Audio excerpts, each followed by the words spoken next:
ना तेव्हापासून लोक मला म्हणायचे की यांच्या आष्टीच्या फार्म हाऊस मध्ये सगळे गाव गुंड आणून हे पाळतात आणि त्यांच्याकडे कोयते, त्यांना चिकन खायला घाल, दारू प्यायला दे, आणि ह्याचा उपयोग हा पूर्ण इलेक्शन मध्ये होतो.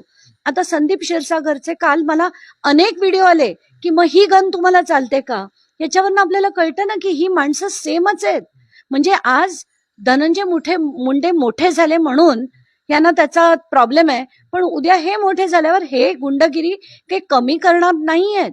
माझ्याकडे कितीतरी कालपासून व्हिडिओ झालेत या सगळ्यांचे, कारण आपापल्या ठिकाणी हे पण तेच करतायत.